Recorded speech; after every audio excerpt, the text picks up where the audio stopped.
فرماتے صحابہ نہ بات کر رہے تھے، اور بات یہ کر رہے تھے کہ یار لوگوں کو گناہوں سے کیسے روکا جائے، لوگوں کو گناہوں سے گفتگو صحابہ یہ کر رہے تھے۔ عبداللہ ابن عمر کہتے ہیں بیٹھے تھے اور یہ گفتگو کر رہے تھے کہ گناہوں سے پلاننگ یہ ہوتی تھی، ان کی جو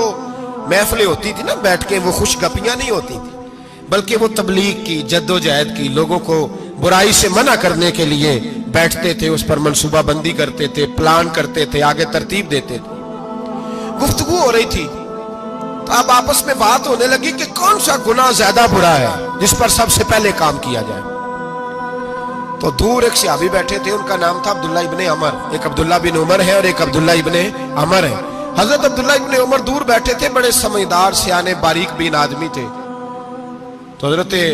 عمر فاروق اپنے بیٹے سے کہنے لگے جا عبداللہ ابن عمر سے پوچھ کے آ کہ سب سے سخت گناہ کون سا ہے۔ توجہ ہے میرے بھائیوں، ادھر دیکھیے گا میری جانب، پوچھ کے آ کہ سخت گناہ کون سا ہے۔ عبداللہ بن عمر رضی اللہ تعالیٰ عنہ کی خدمت میں جب عبداللہ ابن عمر گئے تو جا کے کہنے لگے کہ صحابہ پوچھتے ہیں کہ آپ نے زیادہ وقت گزارا ہے نبی رحمت صلی اللہ علیہ وسلم کے پاس، تو بتلائیے برا گناہ کون سا ہے، سب سے سخت گناہ، تاکہ سب سے پہلے اس پر پابندی لگائی جائے، اس پر محنت کی جائے۔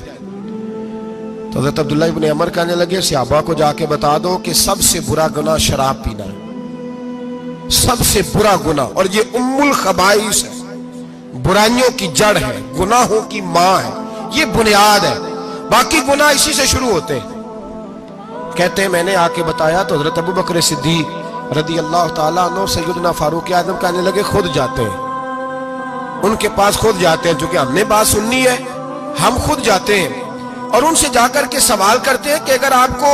اس تفصیل کا پتہ ہے نا تو اس کے پیچھے بھی کوئی تفصیل ہوگی جو میرے نبی پاک نے بیان کی ہوگی صلی اللہ تعالی علیہ وسلم، اس تفصیل کا بھی آپ کو پتہ ہوگا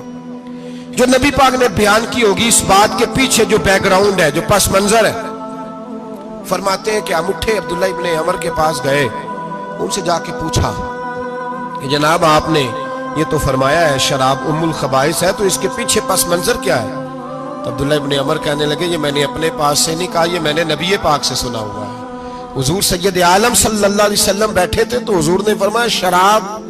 یہ نشہ، یہ برائیوں کی ماں ہے۔ اور پھر حضور نے ایک مثال بیان فرمائی، نبی رحمت علیہ السلام نے فرمایا بنی اسرائیل کا ایک واقعہ ہے، ایک خوبصورت جوان تھا، ایک عورت کا دل آ گیا اس پر۔ یہ یاد رکھ لیں، ہم لڑکوں کو منع کرتے رہتے ہیں لیکن ہمیں گھر کی بچیوں پر بھی توجہ دینی ہوگی، ہمیں ان کے فون پر بھی نگرانی کرنی ہوگی، ہمیں وہاں بھی غور کرنا ہوگا، اس لیے کہ اگر کوئی بچی گنجائش نہ دے تو میرا خیال ہے کہ لڑکا جرت کرنے کی طاقت نہیں رکھتا، تو وہاں بھی ان کی اماں سے کہے کہ پابندی لگائے، بچی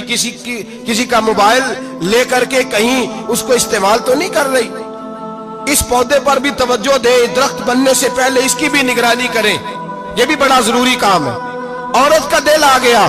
تو نبی پاک علیہ السلام فرماتے اس نے کوئی بہانہ لگایا، کسی کو کہا کہ اس نوجوان کو بلا کے لاؤ،